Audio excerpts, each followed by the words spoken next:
Commission Member Brown? Present. Fuller? Present. Capel? Greer? Present. Harris? Present. Vice Chair Smith? Chairman Vieira? Present. We have a quorum. Thank you. The invocation, Pastor Carlos Navarrete. Thank you. Thank you. Let's pray. Our gracious Heavenly Father, thank you this morning because we know you are looking down upon us. And Lord, we thank you for the opportunity to meet today on behalf of the citizens of Lancaster and the Antelope Valley. Thank you, Lord, that this is a place where so many people want to come and raise their family and live. And I do pray today that you would bless this meeting with wisdom upon all the members. I pray that you would today continue to make this a place where a criminal would find it a tough place to live, and Lord, those who would want to live rightly would find a safe haven. And I pray today that you would, of course, be with the law enforcement officials and those who are out on the front lines today defending and taking care of our citizens. Lord, we pray again your blessing on the meeting. And we ask this in Jesus' name. Amen. Thank you. Thank you very much. And if you could please remain standing and give pledge to our flag. Ready? Begin.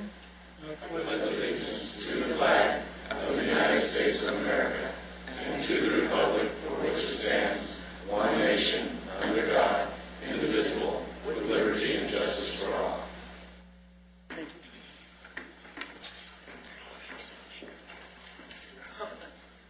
you. We'll start with presentations. Janie Hodge, Weed and Seed update. Do you have an update for us today, Janie? All right, well, that was quick. Good morning, how are you? Good morning. I got a little cold, so excuse my voice. I'm grateful to be here. Thank you very much. I'm excited. We're having our third graduation. I'm going to give you a flyer. It will be on April 22nd. We are graduating 12 young men from this class, and we're really excited because before in the graduation we were giving them certificates that they could go and get their suits. We did it a little different this year. We decided to take them to the suit outlet and let them be suited. So this actual graduation, they will have on their suits, so they will look very presentable at the graduation. It's April 22nd, which is next Friday. It's at 10 o'clock at Tarzana Treatment here down the street on Lancaster Boulevard. We have 9 of these people from our class are completing applications for jobs with a solar contractor that will be working in Santa Clara doing residential installations. He is hiring 9 of them by the end of this month, so we're really excited about that. The majority of them came through the WIA process, which means that's good for us because they didn't really want to release the funds because there were no jobs. So with the hiring means there's jobs, and that means that we'll be able to get more funding to help our guys to be able to support their training through this process. We're finding that they are becoming more involved in the community. They're starting to volunteer, not only with our organization, but other organizations. So I think it's a really, really good thing that we're doing. The other thing I'd like to bring to the table is that we were accepted into the Palmdale School District. Thank you very much for our Girl to Girl program. We piloted it at the Camp Scudder Girls Camp the last 12 weeks.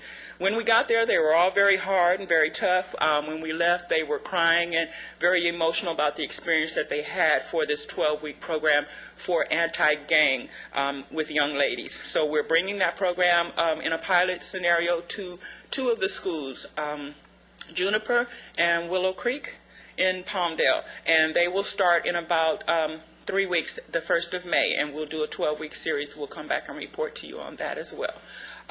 Thank you very much for letting me do our programs in the community. We're very excited, and we are getting some good outcomes from this. Questions? I'm going to give you guys flyers. When and where is the graduation? The graduation is at Tarzana Treatment here on Lancaster Boulevard, April 22nd. It starts at 10 o'clock, and I'm going to leave flyers for each of you. And there will be some on the table as well. Okay? Thank you very much. Okay, public business from the floor, agendized items. We have a speaker card for NB2. Do you want to do that now, or do you want to wait until we've... We can do that now. Lyle Talbot.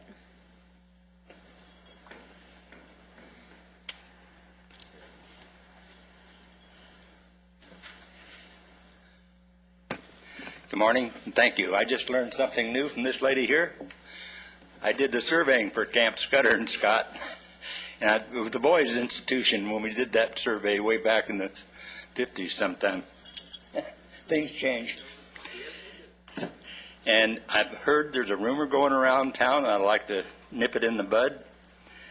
One of my good friends says that he's heard that we collaborate on remarks we make here. And that's farthest thing from the truth. I speak for myself, and I speak in defense of a good friend quite often. New business 2. When I volunteered at the sheriff's station years ago, a couple of decades ago, I did some undercover work regarding massage parlors. I got no money for it, and I paid my own way. But if anybody offered me anything that was not legitimate, I informed the license detail, and they sent someone in with a wire to investigate. And 80 years old, I'm still willing to volunteer. So, if you need me, thank you. Thank you.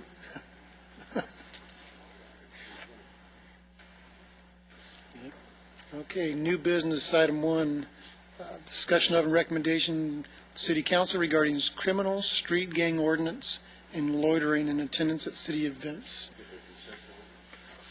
I'm sorry, I skipped the consent calendar, thank you, Tim. Has the commission had a chance to look at the minutes of March 9th? A motion to, I move we approve the March 9th minutes from the Criminal Justice Commission meeting. Second. okay, call for the vote.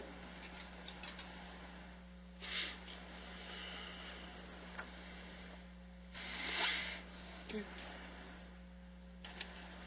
Thank you very much. Now we'll move on to new business. Again, thank you. New business item 1, and again, this is regarding the City Council criminal street gang ordinance. Mr. Jericho, did you have a brief? Yes, Mr. Chairman, Commissioners. The purpose of this on the agenda today is the subcommittee has met and discussed this item at length, and it was to sunshine it for the public, to give them an opportunity to come before the commission makes a decision on their recommendation to the City Council regarding this ordinance in its entirety as it's stated. And an emergency order, it is just from my gatherings from the subcommittee as well as my own review of it, I believe that it's pretty straightforward. It identifies the penal code section that I believe outlines pretty specifically what issues relate directly to the definition of what the state of California recognizes as a criminal gang and the illegal activity that can be enforced is related to this ordinance. So I at this time invite Commissioner Brown and Commissioner Capel to add any comments, and the commission for discussion purposes here publicly, and then for the commission to move forward with whatever recommendation they so see fit to the City Council. Well, the purpose of today was to see if there was anybody in the public, the community, that wanted to speak about this. Is there anybody at this time? Not that I'm aware of, sir. Okay. As a subcommittee, a member of the subcommittee, I agree with Mr. Grieco, and I feel that it's very well written. I feel that it's very well written, and I think we should just move forward and recommend it to the City Council at this time. Is that how you feel, Commissioner Brown? Well, I agree. In fact, I would move that we recommend as it's written. I agree, accept it. So there'd be a recommendation to adopt this ordinance as a regular ordinance. There was the urgency before, so a recommendation is on the table at this time. I would second that and open it up for discussion. Got a question, and not having sat on that subcommittee, but in reading the ordinance, my first reaction is that it's hard to argue that we would want criminal elements at any of our city events, and I think that part of it is a very useful ordinance. My concern is where it talks about the intent of the individual. In this case, it defines what a gang is, but it talks about if someone's at a city event with the intent to publicized criminal street gang. Number 2, intent to conceal ongoing commerce, et cetera. And I'm wondering how it is that that's going to be, in a practical manner, enforced. How are we going to determine, or the sheriff's department will determine what the intent of an individual is under this ordinance? Well, as the law enforcement personnel can tell you in the room, almost every penal code section or enforcement section in the state, intent is a part of that. There's implied intent, there's specific intent, there's statements made by individuals that are interviewed when they're contacted by law enforcement. So yes, obviously a part of that would be to establish what their intent is.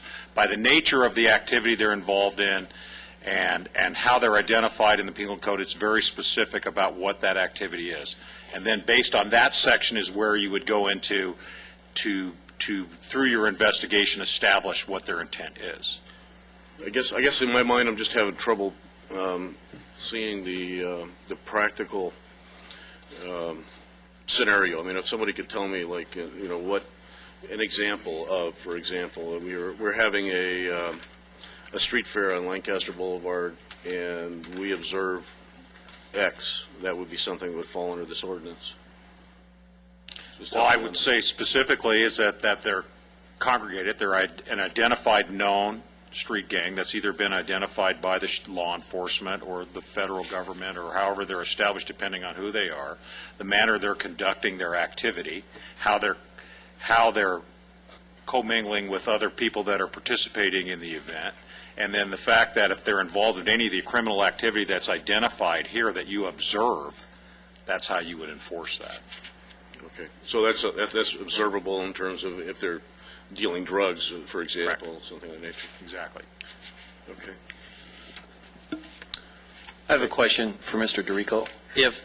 Have you run the test as far as, like, say, if the veterans group came in and you have, like, say, the veterans organization, which has the leather jackets, on everything, how do we tell them apart from a criminal? Well, I don't believe a veterans association or certain clubs are identified as a known street gang. Okay, there would be affiliated members. It could be people that are registered in Cal gangs. It could be from personal contact in the past by enforcement officers, whether that person was a gang member, something they have identified in the school with their contact with the school claiming a certain clique or gang. So, yeah, it would not prohibit you from the contact to establish what their purpose or what activity they might be involved in. But again, you can approach any citizen at any time, and it's up to them to tell you whether or not they want to talk to you or not. So there's nothing that prohibits any law enforcement person from making contact with anyone at any time. So, yes, there would be a differentiation there based on, first of all, the knowledge of the people that you're talking to, or establishing based on that contact and the conversation that takes place, or any specific activity you see that you would apply with this section, in the specific section in the penal code that identifies what a gang member is, how you identify a criminal street gang. So this is prior to the event. They've been identified as a criminal street gang?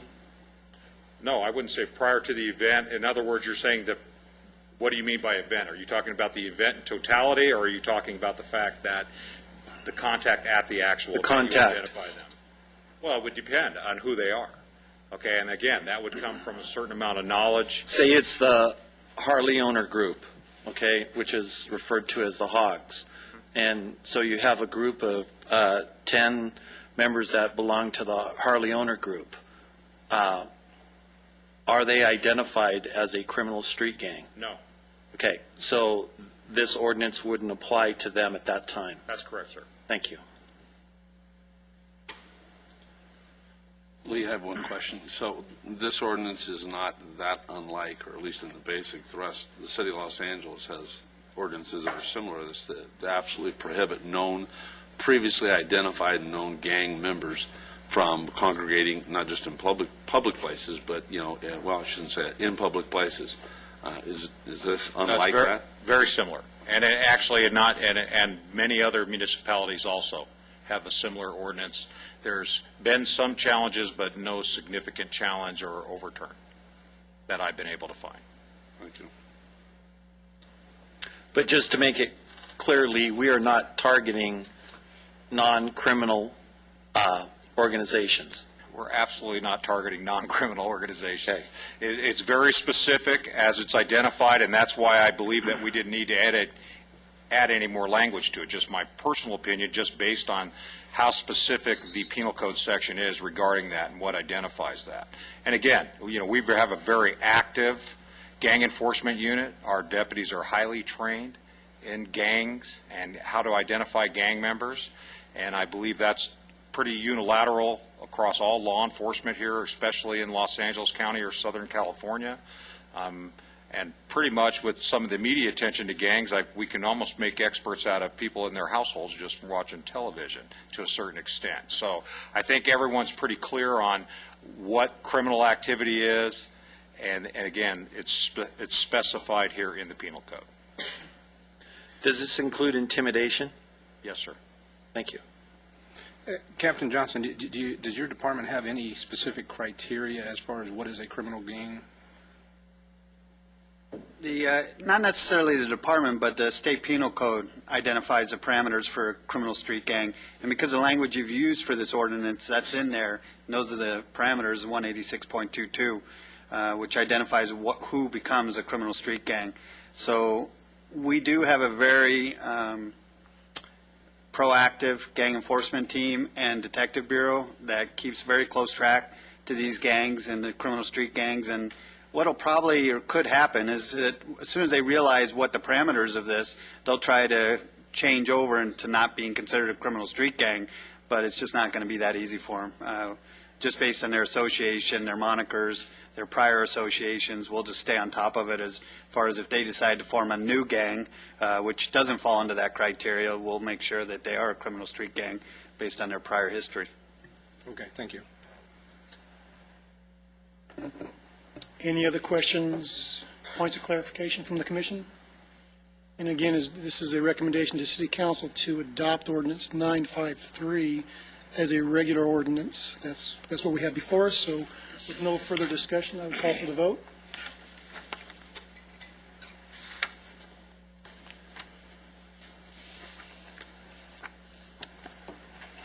Thank you.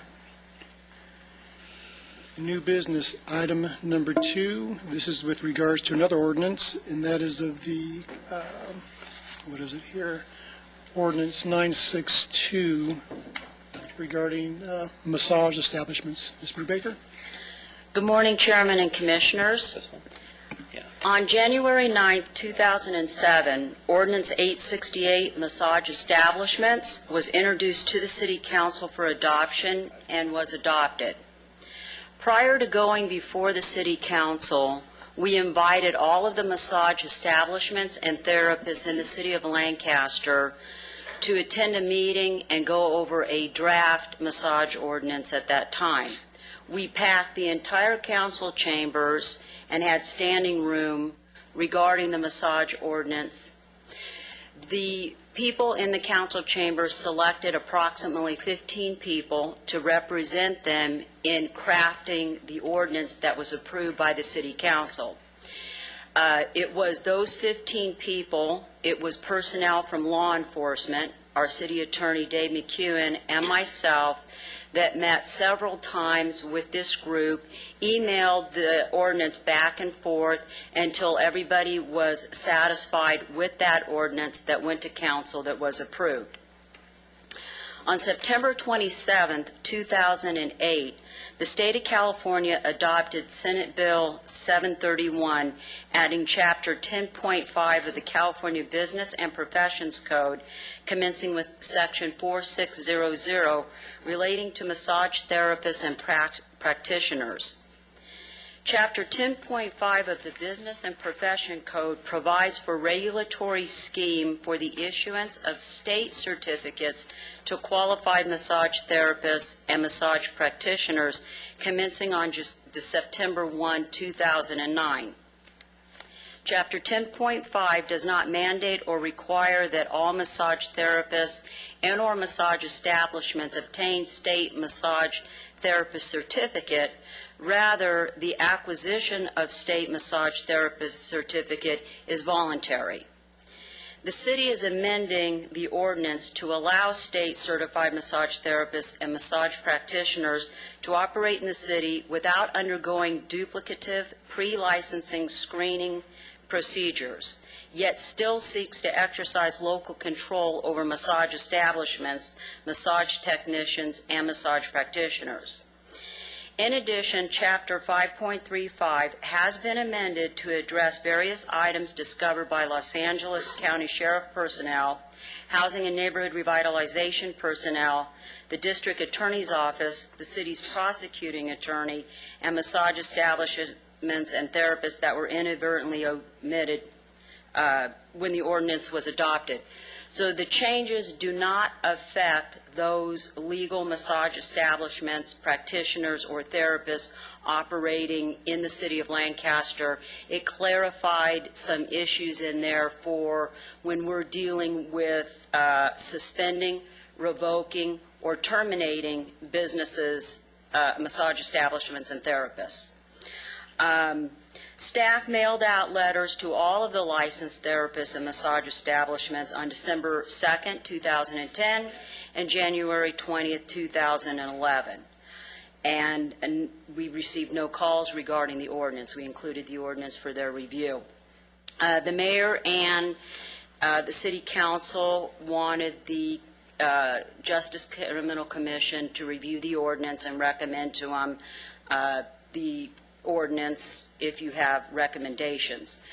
During this time, and I'm going to give you a handout, there are some additional revisions we want to make to the massage ordinance to clarify 3 items that bring clarity not only for the massage therapists and establishments, but for staff when implementing the ordinance. We want to expressly state that the state-certified massage therapist does not pay a fee for the city certificate or therapist compliance. Okay?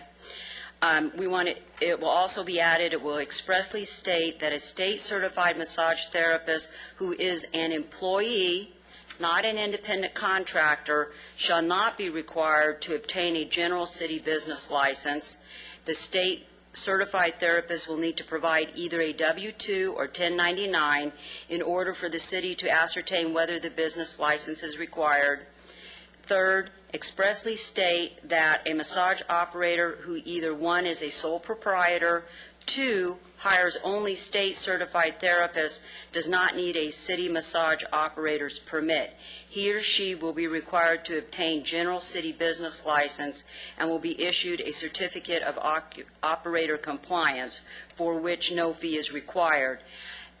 It was in the ordinance, but it was a 1 sentence, and I think the 1 sentence isn't really clear for those implementing or obtaining their licenses, so this will bring clarity. And I will hand out to you the additional revisions, a summary, and then if there's a discussion between the existing ordinance and the new ordinance, you'll have both to look at. And if you have any questions, I or Jocelyn, our attorney who did the amended ordinance, will be happy to answer any that you have. Just a quick question. You mentioned with the revisions, have those gone out to those massage therapists in the land? No. They have not gone there No, yet? we only had one individual come to the council meeting that had some other issues. Most of the therapists that are licensed, they do understand it. It's just, it's better to bring clarity.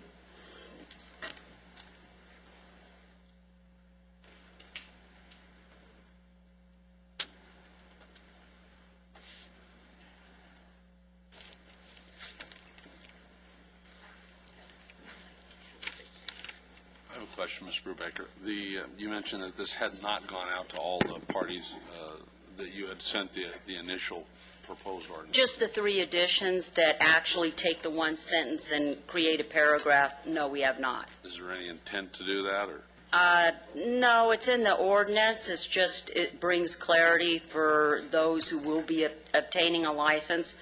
What we have been doing since the state did it became law. We've been, when people come in and they have the new requirements from the state, we've just had them obtain the business license. So we've kind of been doing what we're going to have you approve. Thank you.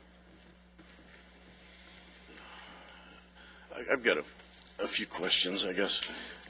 Under this ordinance, is it possible for someone to operate out of their home as a sole proprietor, as a massage Yes, therapist? they may operate out of their homes. Okay, because in here, as I was, this summary would have been kind of nice beforehand, but slogging through the paperwork here, it seemed to me like they were saying that if you can't sleep at the establishment of business, you can't eat there. So if you can't, how is that someone can have their residence but not sleep there? If I can answer that, my name is Jocelyn Korb, by the way. I work with the firm who acts as the code enforcement attorney and city prosecutor for Lancaster. A sole proprietor who operates out of his or her residence obviously is exempted from the non-sleeping provisions. What we're intending to do there is, for example, a commercial establishment in a commercial zone. We have found on some occasions that some of the therapists use that commercial property in a strip mall, for example, and they live out of that unit. So that's what we're trying to prevent with the new provisions. Is that consistent with other businesses in the city of Lancaster, that they would be prohibited from either living or getting in their... As a general rule, one is not permitted to reside in a commercial zoned property unless it's a mixed use type of or a legal non-conforming residential use. I don't imagine that there are other business license provisions that expressly prohibit sleeping in the unit, because I think my experience at least has been it's only massage establishments that have ever been used as residences for the employees. So this is specifically targeting that type of establishment? Specifically targeting only in that it's the only kind of business that we've experienced is being used for sleeping quarters as well. Okay. When you talk about disqualifying conduct, one of the things that concerns me is it talks about how the ordinance expands the catch-all basis to include having engaged in conduct, which would constitute disqualifying conduct, even if the person was not prosecuted or convicted for that conduct. Isn't that rather harsh in terms of, so someone can be accused of an activity, not be charged for it, not be convicted, but they'll still lose their license? I'll tell you, there are a couple of levels to that. First of all, whether a therapist who's been arrested for, say, prostitution of some form or another, whether that person is prosecuted, that's a penal code, so that's out of the city prosecutor's purview. That's a district attorney's decision. Quite often, those kinds of cases don't even get charged, but if they do get charged, what also happens is, and this happens very frequently, is in the interest of just moving things along, an expedition, typically the DA's office will add an additional count of like Penal Code 415, essentially disturbing the peace. They'll drop the prostitution charge and the therapist will plead to the lesser count. Well, in the current ordinance, the lesser charge, if you're convicted of the lesser charge, that doesn't constitute disqualifying conduct, which means the city can't revoke that person's license if they've been convicted of 415, they haven't been convicted of the prostitution. With respect to engaged in conduct, what we're trying to do is give, at the city level, a little more teeth to enforcing the ordinance, to allowing the city to revoke or suspend somebody's permit at the city level, notwithstanding whether a person has been convicted of a penal code offense. Now, having said that, if a person is notified that the city intends to suspend or revoke their license, that person has a right to a hearing. They can appeal. There's a public hearing, and the city would have to prove up its case, right? It would have to bring in, for example, the undercover investigator or somebody from the sheriff's department to talk about what happened in the sting. We'd have to prove up the fact that that person did, in fact, engage in that conduct, but it doesn't rise to the level of a criminal prosecution. Okay. It still, to me, sounds like guilty until proven innocent, though, which is sort of contrary to our laws. Okay, well, let me put it this way. Everybody gets their right to due process, notice of the plan to suspend or revoke and an opportunity to be heard before that revocation takes place. And that person can present his or her case, and the city has to present its case and then the hearing officer or the hearing body makes the determination whether they think that the case has been made. I was fortunate to be able to go along on actually one of the sting operations that took place this last month, and it was an interesting experience, and it showed a couple of things to me. And number one is there a problem? Yeah, there's a problem. Obviously, when you end up with arrest for prostitution, that there's an issue in the city of Lancaster that merits attention of the sheriff's department.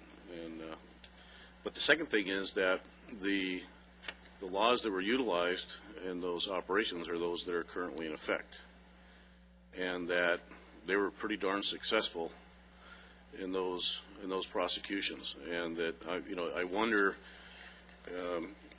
Although we're not an elected body here, but we're chosen for who we represent and who we are, and who I am as a business person. And the business that I'm in is heavily regulated, and I have to admit that I have a certain bias about over-regulation given issues that maybe aren't addressed head-on. If the issue is prostitution, or if it's I don't know what the better word is, but they would have heard of like slave labor, for example, those things, very serious charges, human trafficking, thank you. Then those issues, I think, should be addressed. If it really, to make that easier to do so through then throwing the same blanket over all massage therapists, and what I consider to be, it's pretty onerous regulation here, that people could get caught in these finer lines of suspicion of and things where they haven't been prosecuted, then I'd be against that. And I think that from at least looking at the sting that I participated in, they were very effective in arresting people for existing laws. Well, if I can speak to that, a couple of things. First of all, those people who are arrested on prostitution charges, I have not heard an update yet. I'm pending hearing that from the DA's office. I don't know that any of those people, in fact, are going to be charged with prostitution, even though they were arrested for that charge. Often they aren't, as I indicated earlier. Often the DA doesn't even proceed with those cases. I agree with you. Over-regulation doesn't do anybody any good, and I understand that Lancaster is very pro-business, and I'm 100% in favor of that. And I agree with you that if you look at it on its face, it looks like there's an awful lot of regulation and requirements in this ordinance, even in the existing chapter. But what I think is interesting about how Lancaster does this, and the Sheriff's Department as well, is, the Sheriff's Department doesn't go out and sting every old massage establishment in town. There are those places that rumor gets around. There's a place down on this street or place down on that street where everybody knows prostitution is going on. The legitimate establishments don't get on the Sheriff's Department radar. They don't get on the city's radar. So it's extremely unlikely, if not impossible, that a legitimate establishment is going to, A, be the target of a sting, and B, that if it were, some kind of innocent conduct would be caught up in some amorphous violation that looks like maybe it's prostitution even though it's not. I just don't think that's how it plays out in the real world. I think that the regulations that seem onerous are really onerous on those establishments that aren't legitimate to begin with. I appreciate the explanation, and I think actually if I were to explain why it is that I'm not fully for it, those would be some of the things that I would say. To me, you're proving my point, which is that the word gets around, and the issue is not massage establishments. The issue is prostitution, for example, and maybe there are others that I'm missing. And that if we have a problem with cases that aren't proceeding to trial or being charged by the district attorney, then I think we have a problem in the criminal justice system, not necessarily with the arrests that are being made or the works that's being done by our Sheriff's Department, and that those could be addressed, because it doesn't sound like the problem is all of the massage establishments, rather, but this ordinance relates to all of the massage establishments. That's my concern. Okay. So. Well, the new state, the recent state statute, the Business and Professions Code, that allows for state certification, if a massage establishment wanted to hire only state-certified therapists, most of these regulations essentially go away, because an operator that hires only state-certified therapist or a state-certified therapist, him or herself, is exempt from a lot of the licensing provisions. They don't have to get a city license. They don't have to go through that rigorous criminal background scan and so on and so forth, because that's done at the state level. So those things that seem particularly onerous are taken away from those state-certified therapists and state-certified operators. With respect to, if criminal proceedings don't move apace, you're right, our hands are sort of tied with respect to what the DA's office does, and of course they have limited resources as well. The city also does have some civil remedies, which we've actually utilized in a couple of places. It's called the red light abatement law. It's part of the penal code, and it allows for the city to file a civil action against a property owner who has allowed his or her property to be used as a house of prostitution. The penal code allows for closing that property for up to a year and imposing a civil penalty of up to $25,000. It's a very powerful tool. When we, in fact, the stings that you just went on last month, those establishments at which prostitution was found to occur, I instantly sent out a letter, I call it the red light letter, to the property owner, telling them, oh, by the way, your lessee seems to have been allowing prostitution. You'd better keep an eye on that, because we're going to have to take this up with you if it happens again. And that has actually been very effective in the past. So we have some other tools in our toolbox, if you will. With respect to the larger picture, sort of the bigger picture prostitution, and certainly the human trafficking and the money laundering thing, that's not in our purview, and it's certainly beyond the resources that the city has. That's clearly a state and a federal issue, which again, everybody's got limited resources at this point. I agree that would be the most effective way to deal with it, but given the city's sort of limited purview over the matter, I think that the licensing and regulating is the most effective way that the city can kind of put its foot down on the prostitution activities. Okay, thank you. Thank you. I have a question. I brought with me a copy of the Antelope Valley Press, and there was an article in there, about massage parlors. And I wondered if you could address what one of the state-certified massage therapists said. And she said that the city's new certificate would add another burden to her business and other reputable shops, but would not affect illegitimate parlors, saying that they obtain fraudulent massage school certificates that allow them to avoid obtaining state certification. Yeah, I think that she doesn't exactly understand what the new ordinance is designed to do, and in fact it is intended for those state-certified therapists, such as herself, to exempt her from some of the onerous licensing, pre-licensing provisions, the background check, the criminal investigation, and so forth. I'm sorry, what was the second part of her statement? I think the first part was that it was going to add another burden to her business, and then other reputable shops, but would not affect illegitimate parlors because they obtain fraudulent massage school certificates that allow them to avoid obtaining state certification. The school certificates, in fact, I had a conversation with the one woman I believe has had some problems with the proposed ordinance.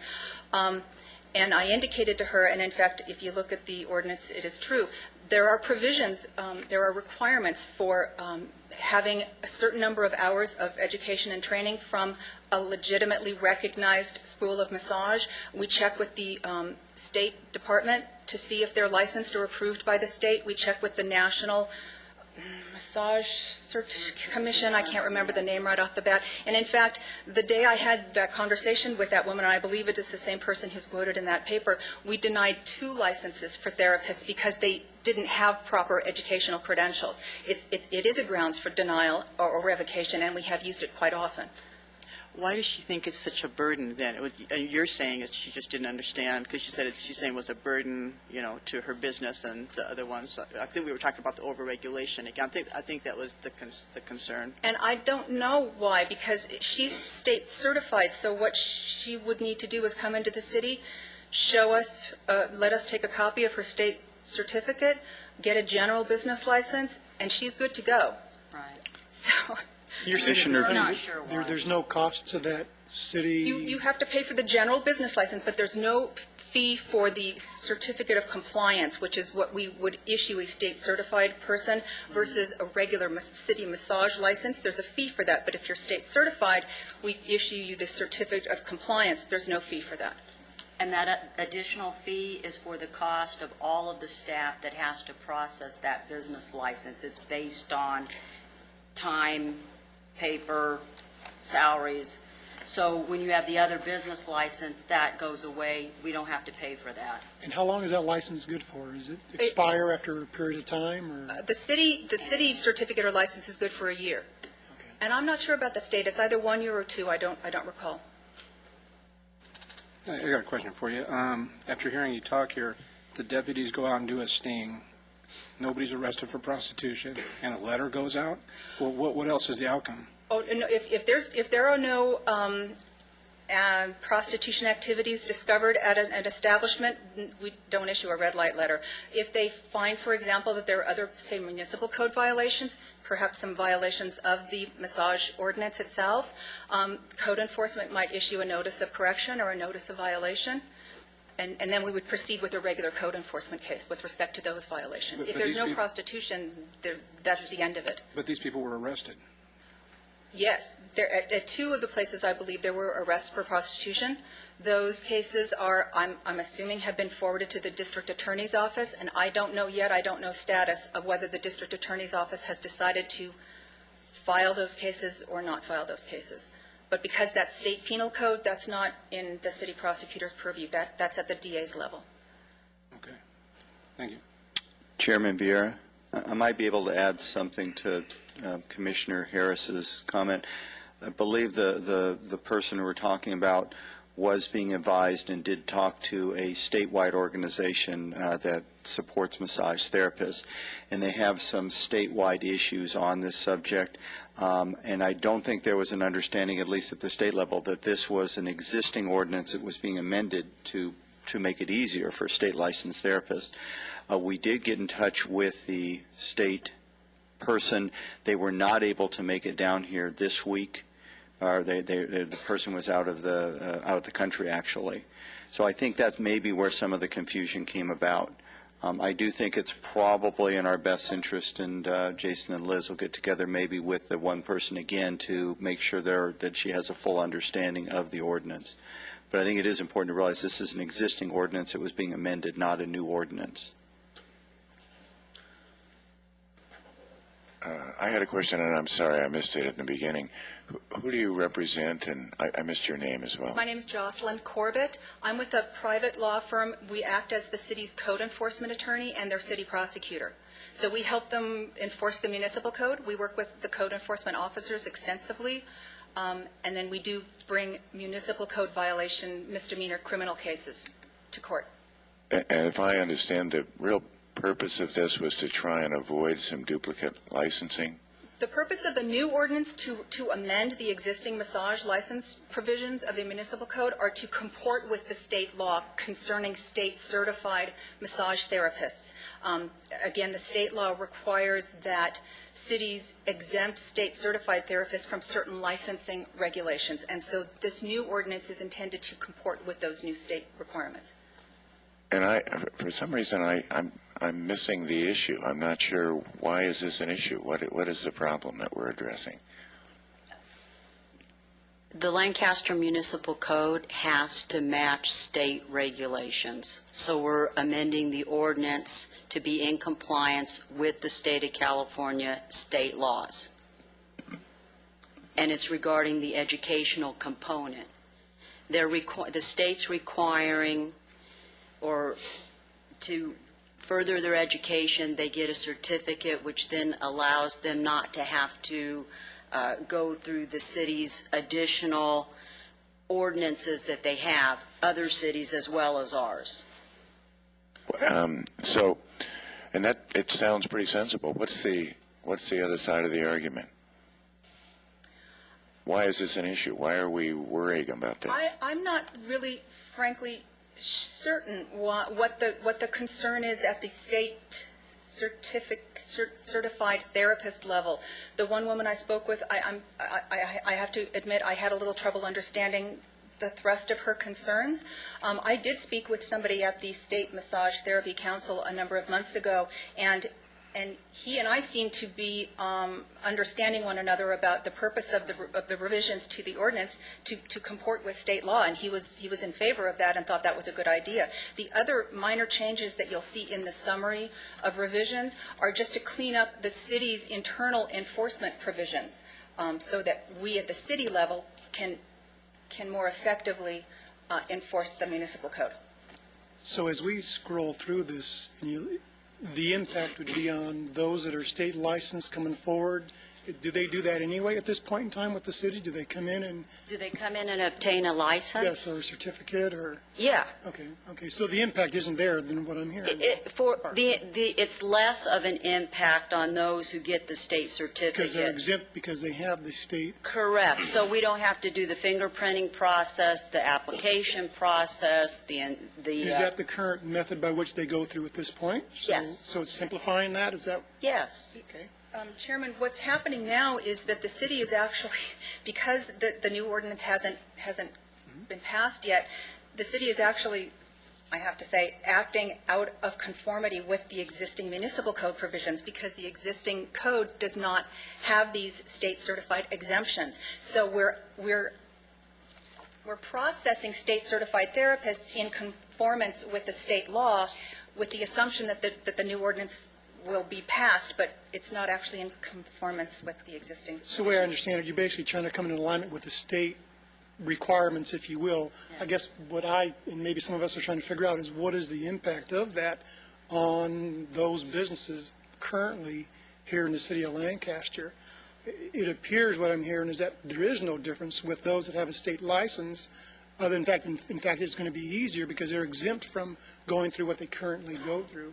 Exactly. But for those who do not, what does that mean for them? For establishments that don't hire all state-certified therapists, or for an individual therapist that doesn't have the state certificate, they still have to go through, which granted is a fairly rigorous background check at the city level. We do the criminal background check, the fingerprinting and all of that, and it is rigorous because we do want to weed out people who have been found to have offended penal code provisions and so forth in the past. Elizabeth, I have a question. For our ambulance service, we require them to be in compliance with the county laws to get a city certification. And rather than doing all this, why don't we just require them to be state certified? I don't understand why we just don't say be state certified to practice in the city of Lancaster. The difficulty is the majority of our legitimate massage establishments and therapists are not state certified. And they serve a purpose in our community for hospitals, for convalescent homes, for citizens in the city of Lancaster. They do get an education, they do meet all of these requirements, but they're not state certified. If we did that, we'd put 225 people out of business. What's the difference between the state certification and what we're allowing them to do? State certification has a stricter educational component. There may be stricter educational requirements. Right. But they go through the same background check at the state level as what happened here. I'm just saying if all these problems go away, if we require them to have a state certification, I don't understand why. It wouldn't go away if they had this. You mean the problems of prostitution and illegal establishments? I'm talking about the need for this ordinance. Oh, we have the ordinance. It's already been approved. The only thing that we're changing is that those that are state certified don't have to go through the process that's already been approved by the city council.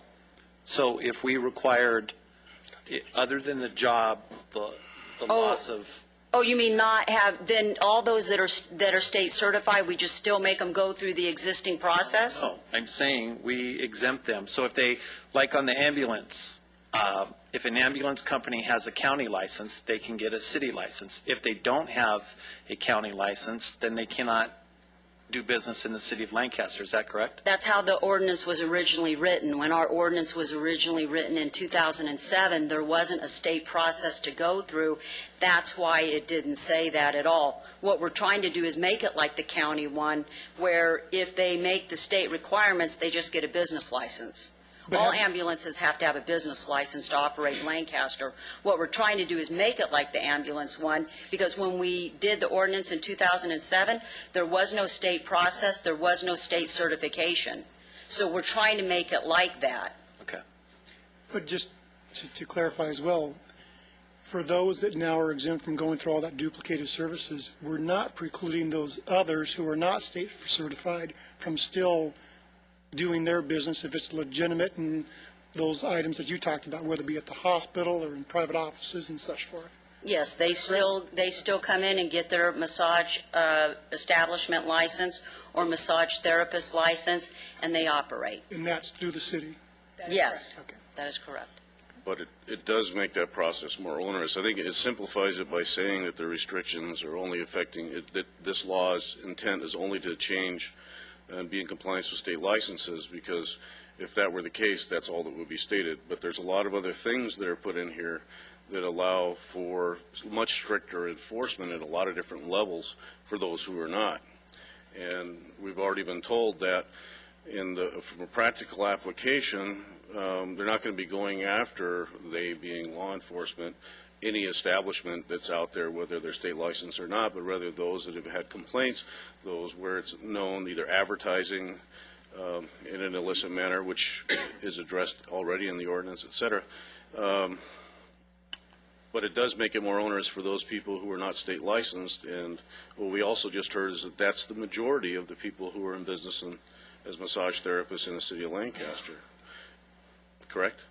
And I'm wondering, is it the city's intention to approve businesses in the future that aren't state certified? Are you planning on trying to phase out then anyone who's not state licensed over time? Absolutely not. As a matter of fact, originally we had some conversation internally about whether that's where we wanted to go, whether we wanted to craft the new ordinance to have a phase-out program so it would only be state-certified therapists who are allowed to operate in the city. And that is one avenue. A number of cities have taken that approach. A number of other cities like the idea of letting people who don't want to go through the state-certified process, which is not required, by the way, it's voluntary, right, but to not sort of stifle small business by making them go through the state process if they don't want to, and so that both avenues are kept open, and that's what has been decided here. Okay. So if we're not really going towards the requirement for state certification as part of this ordinance or in the future in terms of enforcement, then the concern remains about making it, it's a very, very difficult process as outlined even currently, which is fine. People are operating under that, but even more so in the future. Looking at, you have an application that takes 90 days before it has to be reviewed. There's a process that goes past, in your ordinance says that. I know you're confused look. I think it's 60 and there can be an additional 30, and that's Right. primarily because it takes so long to get the DOJ criminal reports and all of Right. that. Okay, and then there's appeal process, but I mean, just looking at it in terms of, I'm a person who wants to operate a sole proprietorship as a massage therapist, and the amount of time and effort that would take under the existing ordinance certainly would be quite a bit, and then the enforcement that comes on top of that, the teeth that are put into it. It doesn't seem like it would be reasonable for that person to consider that field anymore, almost, in the city of Lancaster. It doesn't take that long. Staff has been able to turn it around in 30 days. We had issues in the beginning with DOJ. They've changed personnel 3 times. Now we get them back in approximately 10 days. The ones that may take a little while are the ones that do have a record. If they have a record, then that is going to take longer. We have to investigate what it is there is in their record. Does it really pertain to massage, or does it pertain to something else? So anybody that takes longer than 30 days, it's because they have a criminal background. When we get a DOJ report, we don't always get exactly what it is that they committed. We then have to request what it is they did that's coming up as a crime. Okay, so the ordinance allows for a longer time, but in practice, you're saying that that's seldom the case unless there's That is correct. extraordinary circumstances. That is correct. And if I just might say, Commissioner, I do agree, looking at the existing ordinance, not the new one, the existing municipal code provisions, there are a lot of requirements, a lot of documentation, and a lot of information that an applicant does have to submit for their initial license. That is true. But those are provisions that all those massage businesses several years ago signed on to. They were all fine with that. And the proposed revisions really don't make those requirements any more onerous now. The new provisions really are to exempt the state certified people and to make our internal enforcement a little easier. It's not to make the licensing process any more burdensome. Right, and the massage therapists and establishments, they wanted these provisions because they want their industry to be reputable. They requested these. There was a lot that was taken out that was kind of unimportant, but they want their industry to be reputable. They chose these. It's what they wanted. They wanted to make sure that people got an education. They wanted to protect the public. One of them that was on our board teaches the class at City College for the getting your licensing. So they wanted it. And so, and so far, since we started this 4 years ago, we don't have any complaints from the massage establishments and therapists. It works real well, and they enjoy working with us, and we haven't had any issues. Yeah, I think it's unfortunate that we didn't have anybody come speak here today, because at least for myself, and it's been obvious in my questions that I'm struggling to understand, as well as, the implications of the law itself. So that would have been good. I was able to watch City Council meeting and I'm really glad they're taped on the internet, and hear the discussion that was there and the back and forth and why it was sent to this commission. So that really is the basis of my understanding, and I appreciate you indulging me in my questions as well. Thank you. And you have to remember, 222 people were invited to attend the council meeting, and one person appeared. So to me, that says they're pretty happy with what the city's doing. This is an intimidating place to be. And I mean, whether it's designed that way or not, it is. So. I have a question for you. If the massage industry wants to be held in a higher esteem, why don't we state certify everybody? If that's their claim, why aren't we doing that? Again, that's an option. That's an option that some cities have chosen. But Lancaster, as with some of my other city clients, decided that it was more, let's say, encouraging small business to allow the business owner and the business employees to decide whether they wanted to go state certified or not state certified, and still allow them to operate in the city. And there's a cost factor, too. Their educational requirement, you have to do all of the education at a certain point, and I know that when we had this discussion before, for the therapists, and it was a cost. It was also that they have families, they have other issues going on. They just can't get their education a lot of times right in this time period, and that's one of the discussions that we had. So, right, but most businesses have licenses and certificates. So if we're going to have them as a legitimate business, let's have them state certified. That's my point. It's certainly something to consider. That's sort of beyond my purview. I don't make policy. I write ordinance in support of policy. Elizabeth, is it the intent or your intent to save the jobs? That's the main intent, to not lose people? Yes. It's to save jobs. A lot of them are the ones that go to a doctor's office, go to the hospital. It's not, you're thinking more of like it's a business. They'd go there 8 to 5 every day to work in a doctor's office. They don't do that. They go to people's businesses. They go to different establishments. So it's a different kind of business. I learned a lot dealing with all of the massage therapists and establishments. Each industry is so unique, and their industry is very unique. They're not like an 8 to 5 everyday job. It's different. So to make them state certified, I don't know if that really helps our community in terms of the service that they provide to all of the people that have health issues. But it would legitimize their businesses. And those that really are concerned about that, they have gotten state certified. What if we put a time limit on it as far as going into state certification in 10 years? That's certainly something that could be considered. Sorry.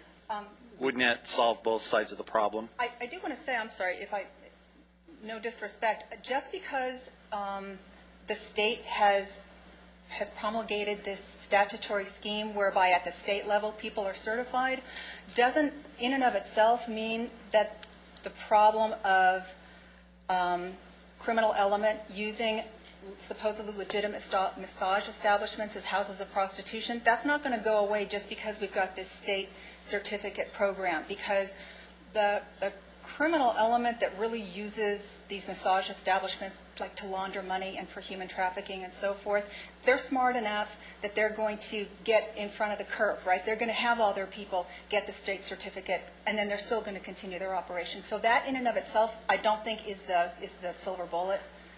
I'm not saying it is. I'm saying it solves, you said earlier that it solves the city's problems. If if they're state certified, the requirements from the city go away. I think that's what you said earlier. They just have to obtain a business Correct. license. So, I mean, we understand, Yeah. at least I understand that if they're state certified, that they no longer are required to, by the city, to go through what the city requires a non-certified person to go through. In terms of licensing, that's correct. Correct. In terms of operating regulations, So they're to still subject legitimize their profession, I would agree that they need to be state certified, but we need to look out for the jobs that are currently being held. But if we did a time limit on them that was based upon, they could get state certified in 10 years. What I would like to do, if that's the direction that, I would like to get this ordinance approved if we can. If that's a request, I would like to then ask all of the massage therapists and establishments to come meet with Dave and I and Jocelyn to go over that issue to see if it's a viable issue for them or not, because it's their industry and I don't know enough about it. It may create issues that I'm unaware of, and so I would really like to get their input if I that's think that's somewhere very we want to reasonable go. to do. Could you invite a couple of the commissioners to be in on that? Oh, absolutely. Yeah, absolutely. One of the, if I could address the councilman as well, and I don't know the answer, but I don't know what it costs to become state certified in terms of time, money, travel, et cetera. So it's hard to comment on that. But I don't think, again, I'm ignorant, that the profession is highly paid at the massage level, and that necessarily their days are booked, And so when you're in that type of a business, and I think of myself, and I think of a body shop, for example, or, I don't care what you're doing, retail store, et cetera, it's easy to say, and sometimes, okay, if they want to be legitimate, there should be a license. But I know, for example, my car salesmen that have to be licensed, there's considerable costs associated with that. Not complaining about it, but that's different from somebody who's operating a small store on Lancaster Boulevard and has the kids helping them out and they're trying to sell things. If they have the same licensing requirements, they may put them out of business or not even, allow them to start to begin with. So when you start looking at things like that, you got to really remember, for the legitimate business. Again, I'm not speaking on behalf of the criminal element, because there are other laws that also certainly they would be breaking in that case. It may not be that lucrative of business, and it may actually be one of the reasons they go into it is because it's something that I can do. It's something that I don't need a lot of equipment on. It's something that I can get an apprentice with, that I can work with somebody who's established, get a job, make a few dollars, and then, maybe build up my business and maybe then open a business where I become state certified. But if we eliminate that entry level, we might be making a mistake. Again, without knowing the economics of it. I don't, because I'm ignorant there.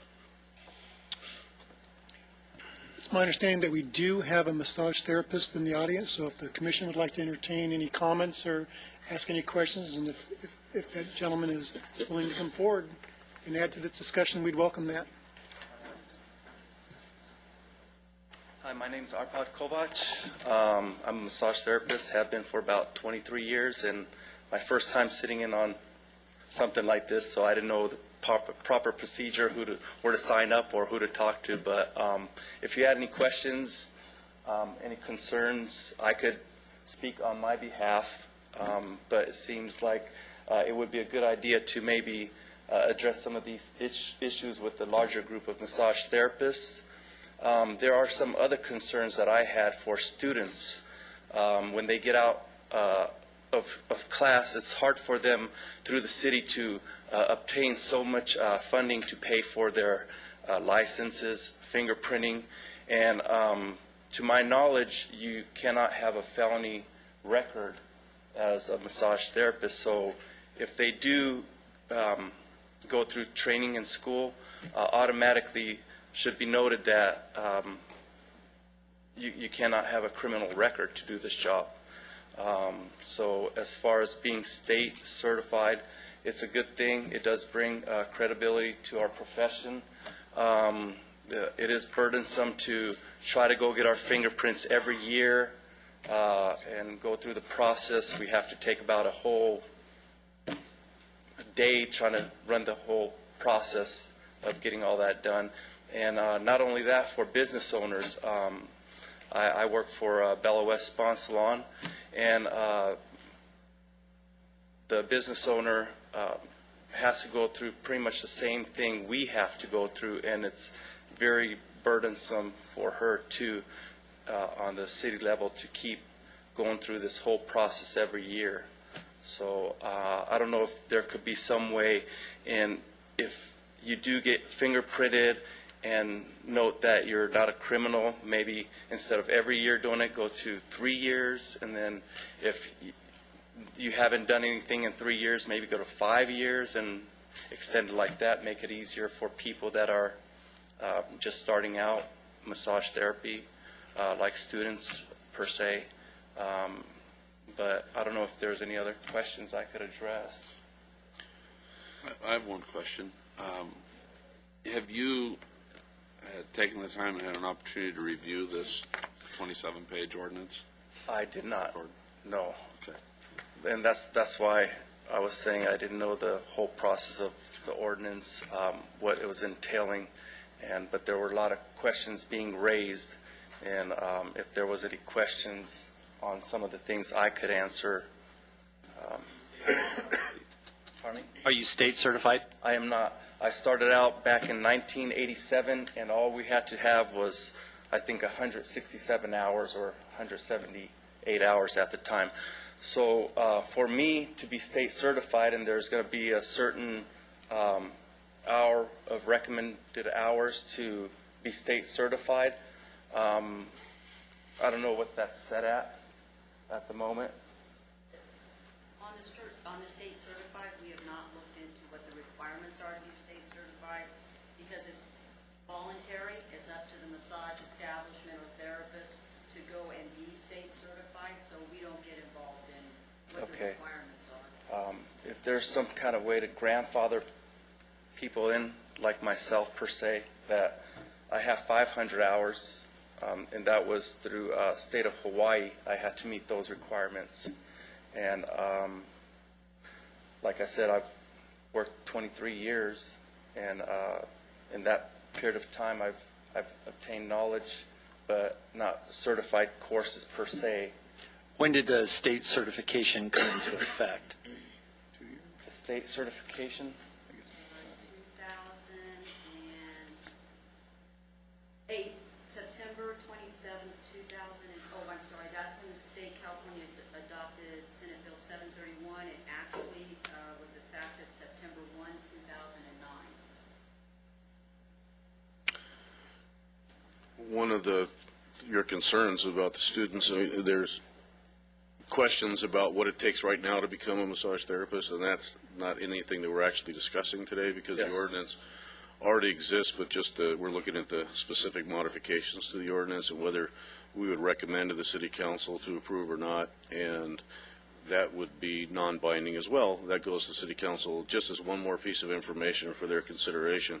But one of the things that you mentioned is that how when you have a student now who comes out of a massage school and wants to become certified, and if they have a criminal record, that prevents them from becoming a masseuse. This law actually modifies that, and it says that even if the person was not prosecuted or convicted for that conduct, so even that would no longer be the acid test. It's much higher than that, than what you see today.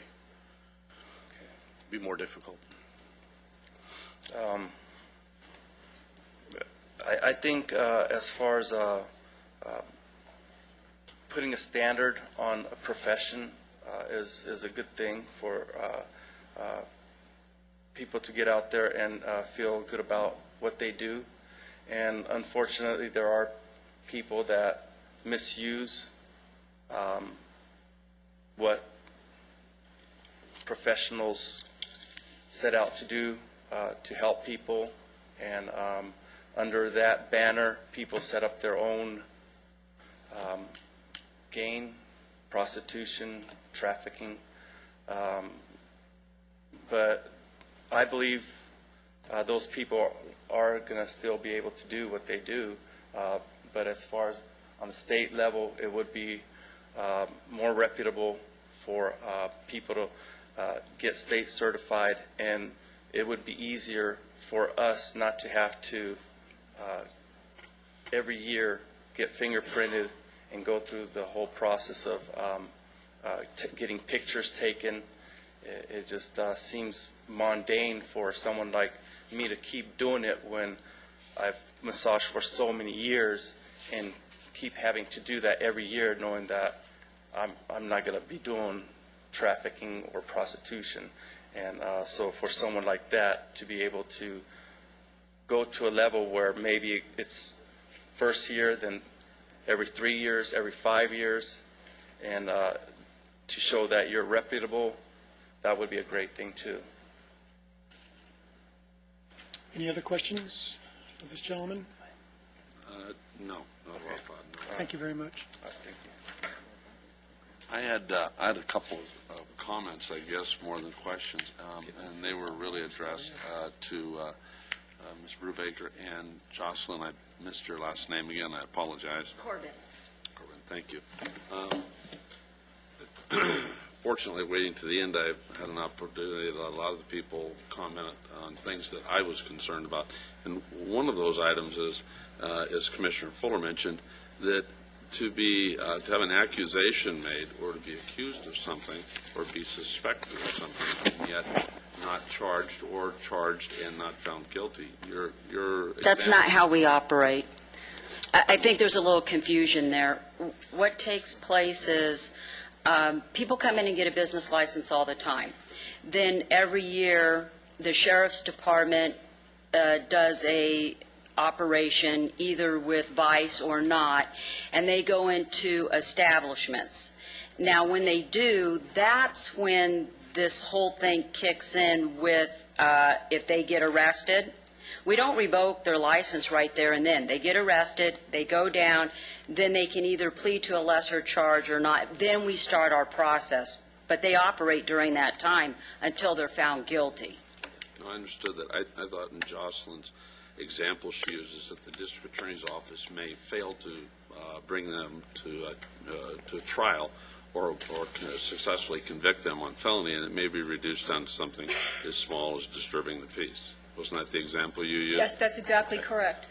And I would still submit that for the purpose of evaluating them at some later date, if that is the case that the district attorney chose to take to trial or to make a plea arrangement with, then that is the district attorney's prerogative.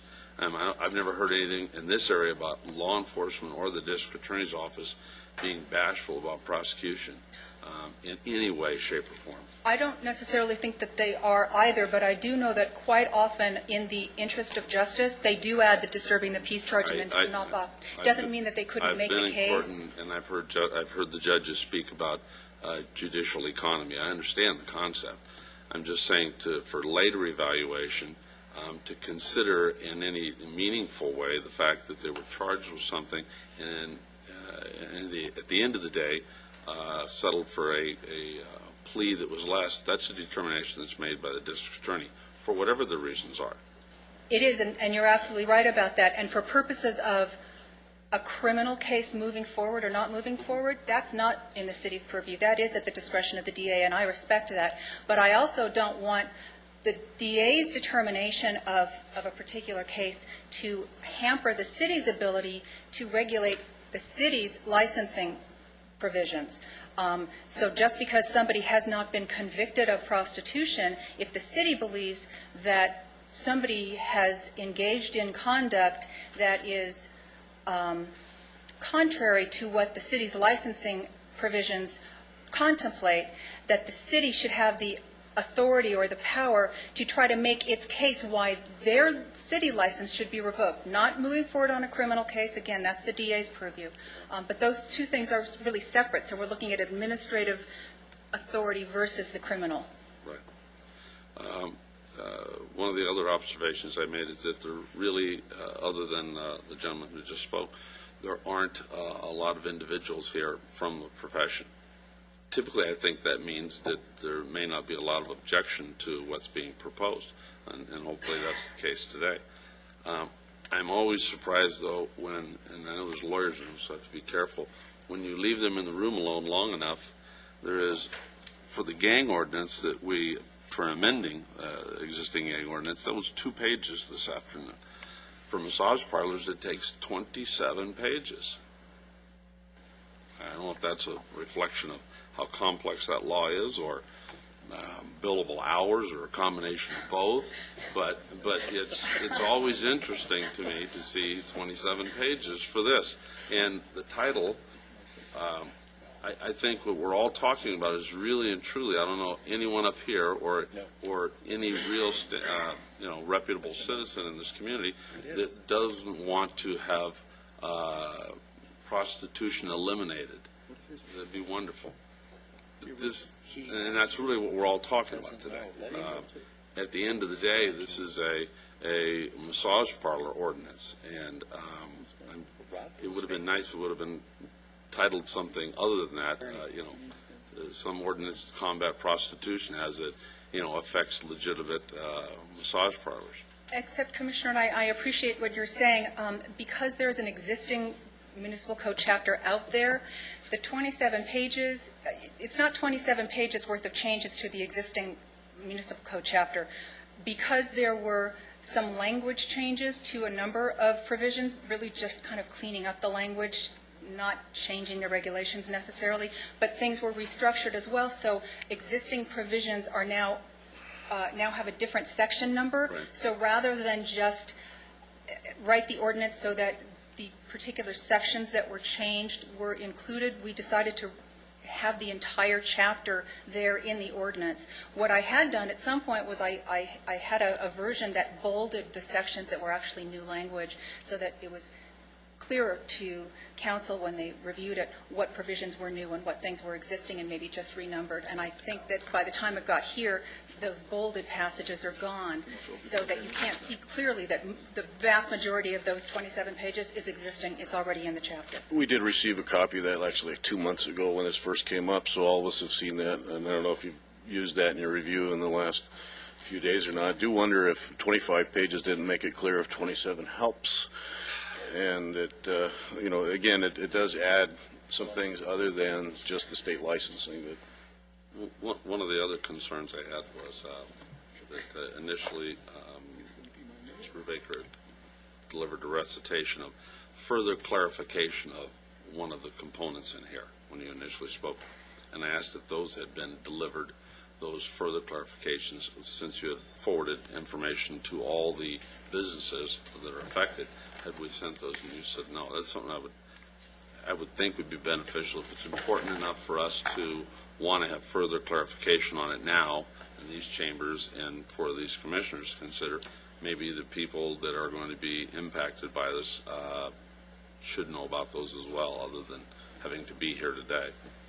What I would like to say about that is, in fact, the one state certified therapist that I have had a couple of conversations with, who I believe may be the person that was quoted in the AV Press, these were some of her concerns because, and it's my fault, they weren't very clearly written in the new ordinance. So these 3 small proposed revisions are to clarify what was intended in the revised ordinance, but was apparently not expressly stated clearly enough. So that these, I believe, are exactly what would theoretically put that woman's mind at ease. So I myself would have no problem with circulating those out, but it's... I think that's a great idea. It's really just to make it clearer for what's already out there. Other comments, questions, statements? Hearing none, we've been having this discussion close to an hour, 15, hour, 20, hour and a half. I think at this point, I'd like to make a recommendation for the Commission's consideration that we postpone this item, that it come back on our next agenda, which would be the month of May. Give us a little more time to give it some thought and maybe also take a look at the revisions and provide opportunity to get that information out as well. So, again, I would recommend that we postpone new business item number 2 until our next meeting to allow time for that. I'll second that motion. Okay, is the city council looking for a recommendation this month? Is that business that they're? I don't think, No. and even if it was, it wouldn't preclude them from Acting on it acting on it That's anyway. correct. So- I think the direction was that the city council wanted the CJC's best recommendation. They didn't put a time limit on it. Okay, yeah, to invite public comment, and certainly we've done that, so I'm just wondering how much more we'll know in a month. Don't know. I think I would know a little more. But anyway, any other discussions? Call for the question. So the question is? The question is to postpone this item until the next meeting, which is in May.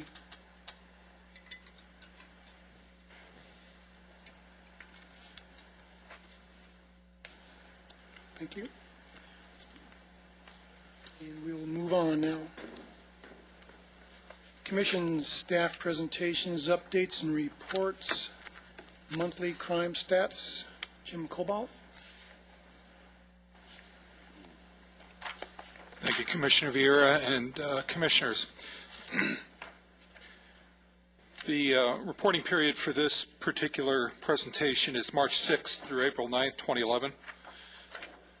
As we look at how the crime laid out over these 5 weeks, we're in really good numbers as far as this goes for Part 1 crimes. Our peak week was week 12, the March 20th through 26th, and our lowest week was just last week. Now, some crimes may end up appearing as the data comes in this week that impacts last week, but suffice it to say, when we're in this range of 60s and 50s, it's a really good range for us to be in as far as our Part 1 crimes go. Our arrests ranged in about for a low 166 for week 13. The arrests for last week were not calculated yet, and the high week was week 10, March the 6th through the 12th, with 290 arrests. The original report numbers that were issued by the station had a high in week 13 and a low in week 10. As we take a look at the most active reporting districts for Part 1 criminal activity during this reporting period, we see reporting district 1135 had 30 Part 1 crimes. You can see those outlined in the green area here on the map, or the green edge. Probably the heaviest concentration of Part 1 activity was along Avenue J, between about 20th Street East and Challenger Way. We also had a few residential and non-residential burglaries over in the area just north and south of Avenue I, between 20th Street East and 50th Street East, or excuse me, 30th Street East. The next reporting district is 1127. 1127 is probably a little more symptomatic of what we're finding in the data for this reporting period, and that is some of the area, or some of the, virtually all of the activity, with the exception of just a couple of events, happened east of 30th Street West and over towards the freeway. If you take a look at it, we have a fairly heavy concentration along Valley Central Way.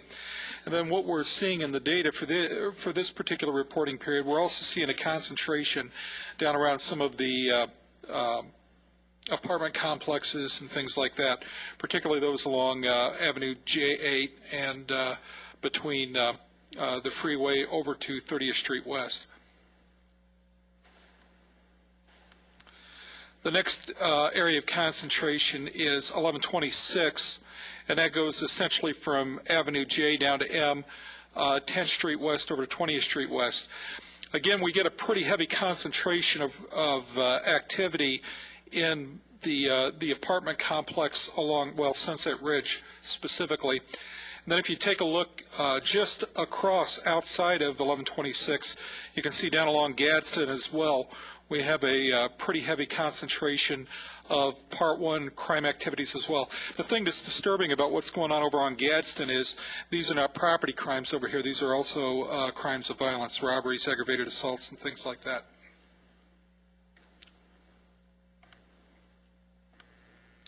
(1130)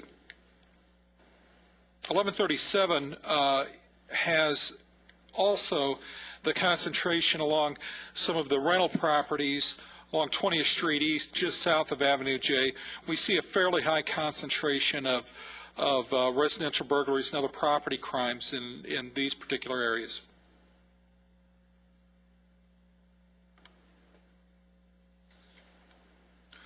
(1132) comes up with primarily the same thing. You can see over in the apartments over between Division and Sierra Highway south of I, a fairly high concentration there, and also along the in and around the apartment areas along Lancaster Boulevard as well.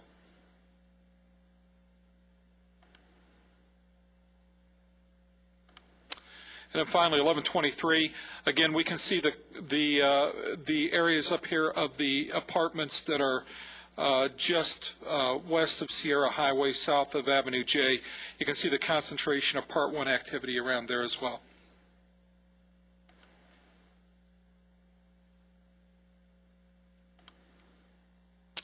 As far as residence burglaries go in their concentration, 1135 and 1137 are back to the leading areas as far as residential burglaries go. The next areas are 1121, 23, 26, and 27 with 4 each, and then 1192, which had 3. Larcenies involving vehicles. Again, we focus on this because this is a good chunk of our larcenies, and these are larcenies that we feel like either law enforcement or citizens can have some impact. We really have some good news on this beyond the frequency distribution. I'm going to skip ahead here just for a minute and take a look at the points of entry into force used. If you recall, during the last reporting period, we talked about, I believe our number was around 66% of the vehicles that had been unlocked, left unlocked, or we had the classic unknown, which means the victim reports that they locked the vehicle, but we don't have any signs of forced entry into that vehicle. So it's unknown how the perpetrator got in there, but there was no forced use or no apparent forced use getting into it. When you take a look at those particular events, 55% of them this time. Now we have a grand total number that's one fewer than we looked at last reporting period, but we dropped from 66 to 55%, which is good, which means that people are starting to lock their vehicles, or at least we're seeing some evidence of that in the data. As far as items being targeted, the items being targeted this reporting period were cash, followed by wallets and small electronics, clothing, and those kinds of things. Again, these are pretty consistent from week to week, month to month, and reporting period to reporting period. One of the things that we did not see very much of in the data this time that you might have anticipated were the larcenies involving gasoline. We haven't seen that spike up yet. Not that I'm trying to plant any seeds, but we haven't seen that at this point. We had a few events, but they're not really significant. Larcenies involving vehicles, if we take a look at the types of lots or the types of locations where they're happening, right now apartment lots lead the way again this month, followed by residential streets and residential driveways. As we take a look at our trends in the 52-week trend, as we look at each category of Part 1 crimes, bear in mind we are always on the right side of this graph. The most recent week is always that week that's over on the side that it either carries number 52 or 53. As you take a look at this, the Part 1 crimes trending up. The first one we look at is assault. You can see a slight increase, even though we have a period over here in the most recent weeks of a downward trend. We still have the upward slope. The green line is the upward slope, or our trend. Now, the good news with regard to assault is, if you take a look up here, this blue line that goes across the top, that's our baseline. Our baseline is 16.21 aggravated assaults per week. We're well below the baseline. In fact, in the past 52 weeks, we only have 1 week where we were above that baseline. So we're doing very well as far as assaults are going, even though we have a slight upward trend. As we take a look at burglary, burglary is a little more consistent in its upward movement. You can see 52 weeks ago we were right about 16 or 17. This particular reporting period, we're showing an upward trend that slopes up to a slightly more than 20 per week. As we take a look at that, we're still below our baseline, which is 24.46 per week. Larceny is a little more pronounced in its upward slope. And as we take a look at the last or the few preceding weeks, we can see that we not only have an upward slope, but we have an upward trend as well as we take a look at the larcenies. Now, we're still below our baseline as well with regard to larcenies. Our baseline for larcenies is 41.13 per week, and you can see that we're still relatively below that. The baseline is putting us out in the upward trend of about 36, 37 per week, so we're still below. Grand theft auto, we have an upward trend within the last 52 weeks as well. As we take a look at the green slope, we are trending up, but we're still well below our baseline. Our baseline being 13.88 out of thefts per week, and we're still down in the around 8 to 10 category. Homicide's flat because it's again a relatively low frequency crime for us. Arson showed a slight, or actually is flat this week. That's as opposed to the last reporting period where it was trending down. Reason for that, if you take a look at your Part 1 crime events for this reporting period, you can see we had a couple of arsons in this reporting period. So we look at rape, we can see a distinct downward trend there. And robbery, we're also showing a distinct downward trend as well. As you take a look at the maps that you were handed out, the very first map that I want to draw your attention to is the Part 1 crime events map. That's the map that shows crime classifications on the right, and then the citywide Part 1 event frequency by reporting district along the bottom.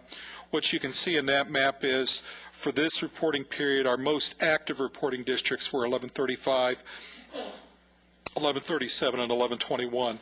Those each had 26 or more Part 1 crimes. And then that was followed by 1124, 1192, and a couple of other reporting districts. As you move to your next map, this is probably the most revealing map when we start looking at what we're seeing in the data during this reporting period. The spatial trend analysis, again, just to refresh your memory, looks at how this reporting period compared to the last reporting period. One of the things you can see is the areas of highest density. A great deal of these areas of highest density, or dark red area on here, are also above some of our apartment complexes. So this covers not only apartment complexes in many instances, but also the area immediately around the apartment complexes. We didn't notice this in the data during the last reporting period, so this is a fairly new event for us. The next map that you have is our forecast for April 2011. You can see the area of emphasis, and again, we reconstruct or we construct our our forecast based upon a time series analysis of the data going back to January 1st of 2000. And the data suggests that the areas that we probably want to focus on, and again, if you take a look at where we're at with what we just saw with this reporting period, the data or the areas we want to focus on are 1135, 1137, 1133, 1121, 1127, and 1126. That's it for the maps. Any questions on the maps? The next area that I would bring to your attention is an area that we've recently started focusing on as well, and that's our calls for service. We worked on methodology a little bit with the Sheriff's Station as we look at our locations that had 10 or more calls for service within the last reporting period, or within this reporting period. And what we see is obviously Antelope Valley Hospital leads the way. That's normal. That's not a bad thing because that's where people go when they're injured, and then the hospital has its regulations for reporting criminal activity. The next location on here is our Walmart East, 1731 East Avenue J, that had 23 calls for service during the reporting period, followed by Quartz Hill High School. The majority of the calls at Quartz Hill High School, we looked those up. Those are alarm calls. I think we had one traffic accident in the parking lot in these data, but the majority of them are intrusion alarms. Do you know if that's primarily over the weekends or late evenings? Or I didn't chart it out by day, Chairman, but I can get you that data if you want it. Just curious if it's over the weekend or... I don't know. The next, or tied with Quartz Hill, was Rancho Mirage Mobile Home Park with 15 calls for service, followed by Hacienda Mobile Home Park with 14. This gets down into that area on Gadsden that I was talking about, that we're seeing a uptick in the Part 1 crimes. Granada Villas Apartments at 43230 Gadsden Avenue, we had 13 calls for service there. Now, as you'll notice on your map or on your handout, that's new to this particular reporting period as opposed to last reporting period. Then we had one intersection make the grade. That or intersections will likely drop off from the data after this unless there's a real crime problem there, because of adjustments we made in looking at the call for service data. The next location is Friendly Village Mobile Home Park with 13. Then the station, which has people walking on it all the time to make police reports, and so that's going to show up in the data as well. Followed by Beechwood Manor Apartments, which had 11. That's new to the data during this reporting period. Followed by AV High School. Again, AV High School, the vast majority of those were alarm calls as well. Then we had Windrose Apartments with 11 calls for service, followed by Arbor Field Apartments, and lastly, Lancaster Mobile Home Park. So we can see, not only on the crime end are we seeing an impact from apartments, but we're also seeing it in our call for service data, and it drives home the importance of being able to manage these properties that have high density occupations and folks living in a relatively small or confined area. Now, finally, the last thing I report on is the monthly report for the Antelope Valley Community Youth Court. And during the month of March, we had 24 referrals from the Sheriff's Department. Of those 24 referrals, 13 were sent back to the Sheriff's Department as for one reason or another. We have 7 cases in supervision from those. We have 9 cases in process, meaning they're either scheduled for court or they're scheduled for an interview. And then we have four of those that are pending right now. They've got to be actually interviewed. And with that, I'll open it up for questions. I have one question. Would it be possible to make a map the same as the spatial trends and Part 1 crime events with the call for services? I actually do that for the Sheriff's Department. I know I'm killing you guys with maps right now, so I was just trying to. I'm not a fan of maps, but I think it'd be interesting to see that. when you do that, typically, if you overlaid the call for services report over, let's just say, the spatial trend, you're going to pretty much see that the activities in those same locations where you see the hot spots? Sometimes you see that, other times you don't. We don't tend to see that at this point from what I'm seeing in the mobile home parks, but we have seen it in the past in the mobile home parks. What we're seeing right now, the most current data, this isn't a year ago, this isn't 2 years ago, the most current stuff is suggesting apartments, and that could be coming with the springtime coming and things like that. In fact, I have an issue to discuss with the captain when we get done on a grant that we're looking at right now to maybe address that problem.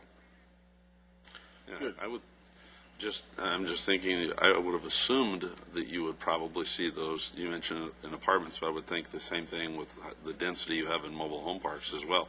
If for no other reason, just then the density of people that you've got stacked into a smaller area.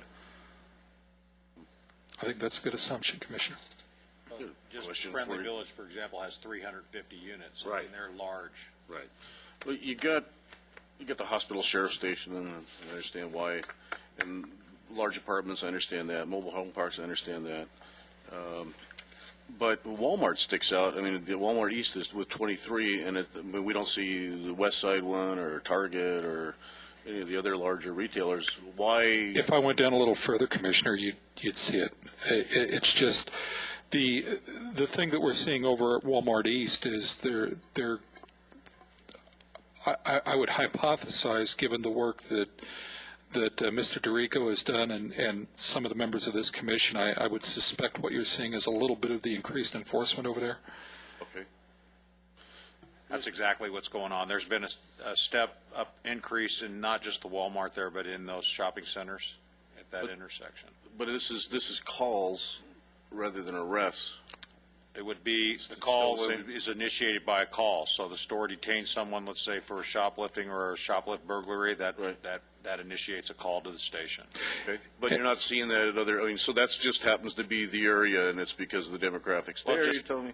It could be based on the policy change, too, that the Walmart has taken as far as how they detain, when they report. So there's a lot of things that factor into that, and part of our discussions that we've had with some of the large retailers on how they manage their loss prevention. Okay, so looking at this, I shouldn't look at this and say that's a negative. That could actually be a positive for digging further, you're telling me?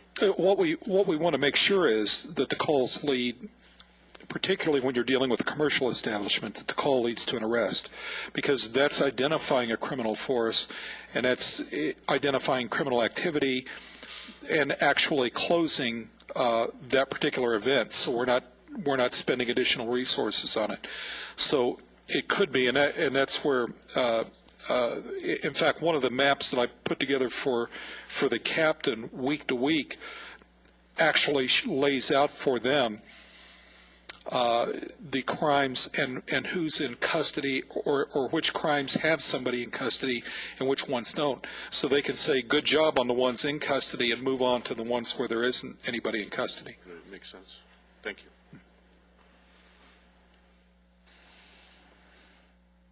Hearing no further questions, we'll move on to arrest stats. Is Sergeant Kroger here today? No? Okay, thank you. California Highway Patrol update, Captain Hoos. All right, well, we had, in the first quarter, we had a little bit of rain throughout Lancaster, Palmdale, all of Antelope Valley, and it affected some of our crashes. Our crashes are up about 7%, nothing really significant. But our staffing remains the same. Our support from our department and from Southern Division, the LA County area, for Antelope Valley remains the same. So our staffing is going to be consistent. Overall, our fatal collisions for the first quarter, we had none, and our average is normally 5 in the first quarter of the year. Our arrests are fairly consistent. We've had about 2,000 arrests in the month of March. Arrests for us are citations. Our drunk driving arrests, we remain normally right around 60 or 70 a month, sometimes up to 100. And for the month of March, we were up 65% from last year. Last year we had an interesting weather March. So we're up 65%, up to 63 arrests. Our drunk driving accidents remain down. We're down 35%, which is really an advantage. Our average per year is normally around 12 or 14, and this year it's 9. Our child seat restraints are up 100%. We wrote 24 in the month of March. And our fix-it tickets remain very low, or very high, as far as issuing citations, what you used to still call Mickeys. We're actively enforcing the 14, and the 14 from Avenue H all the way down to Interstate 5, and we're doing it on an Office of Traffic Safety grant. That grant has afforded us quite a few hours for Antelope Valley CHP and the Newhall CHP. And with that, our focus is reducing fatal collisions and injury collisions on the 14. It has been very successful so far. Our collisions normally, per year, we lose around 7 to 8 people a year just on the 14 freeway, and in these first few months of the grant, we've lost none. And our injury collisions on the 14, as a result of probably enforcement, have been down about 40%. So that's been a hit. You may have seen the electronic sign from Lamar Advertising on the northbound 14 between L&M. They've been nice enough to grant us a little bit of airtime for the Arrive Alive DUI campaign. Also, we have a number of local businessmen and residents from the Antelope Valley area that are part of our task force, where we've studied demographics, age, where people are coming from, basically who's crashing on SR-14 under any level of impairment, whether it's DUI or drugs. It's been enlightening. Some of the significant statistics for the Antelope Valley show that around 80% of those involved in collisions on the 14 in the Antelope Valley area, which would be north of Red Rover Mine, are male Hispanic in their mid-20s. And only about 20% of those actually involved in collisions are female, whereas almost 50% of those involved in collisions in the Antelope Valley area, in the Newhall area, are female. And the majority of those being arrested or being involved in collisions that are under the influence are white males in their mid-20s in the Newhall area. We've enjoyed some support as far as in identifying locations and in advertising and in distribution of material from the Hefner Foundation, from RX Paris, and from LA County Sheriffs. The Lancaster and Palmdale offices are both involved in our program. And as far as the staffing or the demographics, it is one of those things that I could present to you if you're interested in on some of the breakdowns. I could actually bring it just as a handout if you'd like, rather than taking up the Commission's time, just to show the age group of those involved in injury collisions and the nationality and time of day, day of week, that kind of thing. We did a significant study over the last 3 years, and if you'd like, I will bring that. Yes, I think a handout would be appropriate. All right, I will present that. And then last, we're continuing to enjoy a wonderful year. 2011 has been excellent. Obviously, our partnership with LA County Sheriffs is incredible, the best that I've ever experienced. And so Lancaster and Palmdale and all our surrounding communities are very supportive of law enforcement. We're enjoying ourselves. Thank you. Any questions? Okay. Mr. Chairman, I'd like to make a correction, though. Sergeant Krager's not available, but Captain Johnson is, with the rest statistics, is my understanding, sir. Well, thank you, Mr. DeRico. I appreciate that, being on short notice. But what I will say is somewhat prepared, not to the extent that Sergeant Kroger usually is an unexpected absence for the week, so we apologize for that. As far as this arrest statistics go, first I'd like to comment on Mr. Colbolt's participation. It's been extremely valuable to what we're trying to accomplish for the Sheriff's Department. He knows how I feel about crime analysis and the mappings, and the teams are really starting to benefit. The patrol deputies are benefiting from his work. We're using him almost on a daily basis. It's giving us the opportunity to strategically deploy our resources in a more coordinated fashion. and I think we're going to see great success this year because of it. Year to date, we're having a great year. In comparison, all our Part 1 crime, well, I don't know if this is a forum, but you will be seeing the press release in the very near future of the crime stats for the first quarter, where you have a reduction in almost every category. We're well aware of the one increase, and we're working on that right now. It has to do with robberies. We're looking at that very closely, and we'll address that. Overall, though, we're looking, it's a good year. The arrests for the year are pretty much in line to the past 5 years. Year to date, there's been 3,168 arrests made. Majority of those are Part 2 crimes. 21,068 are Part 2 crimes, to 971 being Part 1 crimes. And just since the discussion was on the table, 5 prostitution arrests were made for the month of March, since I know you were talking about massage parlors. But that had a lot to do with the sting that was operated that they mentioned. So overall, I do have a breakdown for any particular crime if you have any particular category you'd like information on.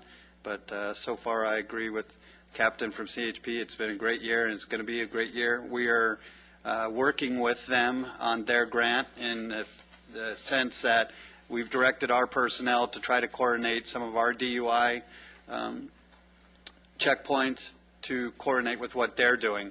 So instead of it just being all over the place, we're going to start working a little closer so we support what they're doing on the 14, and as well as gearing up for a coordinated valley approach to some of the end-of-the-year festivities for the schools that are coming up.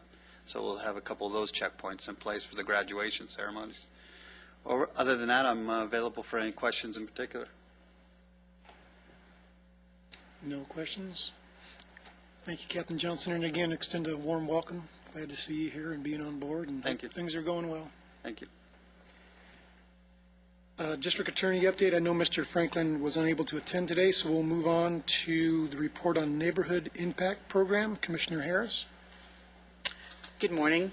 I wanted to report on just the number of activities that we're continuing to do in the various neighborhoods. In Desert View and in Paiute, what's happening there is that some of the girls were taken to the LA County Commission for Women luncheon, and so they had a great time. And I think what the purpose, too, is to help these young ladies who have never been to a fancy luncheon. I mean, this is a fancy luncheon for them, so they've never eaten some of the foods, they've never even seen some of the foods. So just for them to have a different experience altogether. The other thing that they were able to do is to come to our church. We host a junior high, high school conference at our church. It's called Father's Eyes, and there's 400 girls that come. And so being able to take these girls to this conference where they talk about things that would pertain to a junior higher, self-esteem and just being your own person and those kinds of things that would help those girls. One of the other things that we're doing is partnering with Pet Pals. We're going to be doing that this month. And some of the kids struggle with reading, and it's really embarrassing for them with their low reading level to actually read to us. And so the Pet Pals organization, what they do is they have dogs, and they when the kids read to the dogs, it creates a different interaction altogether. So we're trying to work with different organizations in the community, not only, and this is going to help the kids because they'll read to a dog, whereas reading to another person might be really intimidating, especially if they're at a lower reading level. We're working with DCSF and being able to utilize the homes in the community for monitored visits. And so that's another way that we're, again, just working with the community. We've started a poetry club with the girls, and specifically in the Paiute area, we've begin to visit the homes to make connections with the families just by bringing pizza dinners to the families weekly, because sometimes you know the kids, but you don't know who the parents are. And so it's trying to establish those different connections. Antelope Valley Partners for Health continues to be supportive in the homes, in the neighborhoods, and what they're doing is doing things like family game nights, and theirs is a little bit different slant, but still, again, trying to partner with us and help the community. And they're going to have a pajama night, and they also had a What Are My Rights by having DCSF and the Housing Authority there. And again, just trying to educate the community. And in the Trend area, we will be, I believe last month I talked about the families coming and they planted the seeds for the garden. I should be planting the vegetables this Saturday. And then I should be able to report to you next month what happens with the sports league. Thank you very much. And I think we'd like to combine 6 and 7 with the Business Watch Subcommittee and Public Safety Update. Mr. Dorico, do you have a... Yes, sir, Mr. Chairman and Commissioners. As far as the Business Watch, we've emphasized now for the last 6 weeks with the small business in town. We've added about 22 more businesses to our Business Watch group. We actually just had a presentation here for the Boulevard Association and managed to sign up all the businesses here on the Boulevard recently into Business Watch. So we're going to maintain that focus. It's been difficult to schedule times with some of our larger retailers, and I'll continue to work on that. But again, the focus recently has been small business. And so far this year, we've added about 40 local businesses to our Business Watch group. On the public safety update side, we're currently putting together or developing a curriculum to target our single-family rental property in our next landlord training with our land cap team and our other community partners that participate in that 2-day training. As soon as we have that scheduled, I will update that on your calendar so you can see when that's available for review. We're adding a few wrinkles into it as it relates to single-family homes versus our emphasis has been on multifamily in the past. We have a very strong focus working with the Sheriff's Department on graffiti. We've had a rise in the amount of graffiti vandalism in the last 3 or 4 months. That's been significant. It's been addressed. In fact, you've probably read it in the paper that the deputies went out there and made some arrests based on that focus. We're going to continue to maintain that. Statistically, it was a sharp increase that we noted compared to last year. So then also aligned with that, with checking with probation, we have numerous of these graffiti vandals that have been released recently from camp and incarceration. So that it kind of made sense that when we saw that spike. And it appears there's a little more aggressiveness on the part of restitution as well. Yes, what we've done is we're actually currently going through a cost model update, and I've met with the district attorney's office and to change the dollar amount as it's associated with our cost model. And what a cost model is for each incident of vandalism, we develop a cost model at the request of the courts that helps expedite the restitution process for the courts and identifies a specific amount that's considered to be the average for what it costs to clean up each incident of graffiti. It is a significant increase that we're proposing that comes more in line with the rest of other cities in Los Angeles County that is being utilized in the courts. We've had some issues recently with the defense side of things challenging the validity of even the cost model that we have in place at this time. So we've had to actually go to court and testify on numerous occasions regarding how the cost model was developed. I think my last conversation with them is, why do we even have the cost model then? If we're going to do an actuary on every case and have to justify a cost model, do the actuary, because it would be significantly more if we did that at each time. But of course, that would involve a lot of court process and time on each incident. So we're working together with the courts and moving forward with that. On the restitution side of things is we have worked closely for years. The model has been where restitution was mainly handled through the Department of Probation. The Department of Probation actually set the dollar amount based on the price increments to the responsible party to pay back through probation and eventually to the city at a cost to the city as well for them managing that process. We've actually worked with several of the courts to go outside of that model because some of these cost recovery models were $10 a month on $25,000 worth of vandalism. Well, obviously the court only has jurisdiction for up to 5 years in a summary probation situation, and beyond that we have nothing. So that's been the issue we've been addressing, is restitution. We've become very aggressive about recovery back to the community and to be made whole on these issues. And we've had some great cooperation with some of our local courts regarding that. Question, Lee, when you see a spike in graffiti like that, is it generally because there are a few people who all of a sudden become real active and do a lot of graffiti, or is it like a whole lot of people doing a little bit of graffiti? Or Yeah, I think our experience has been a few people that are doing a lot of graffiti. We actually had recent tagging crews combine and then change their moniker and their identifier out there, but it's the same group of people. The Sheriff's Department is working it very closely, especially with some of our parks people staying up in place, because we've had a lot of these incidents at our parks and some of the city facilities, as well as some significant vandalism on the private property on some of our streets. Again, Steve Learman, who's our detective that files these cases, is very good at identifying who these folks are. We work closely, like, for example, with the school district. We train the security people on how to FIR students as they write certain monikers or graffiti vandalism in the schools on their textbooks, on their notebooks, those type of things, and everyone works cooperatively together to identify who these individuals are.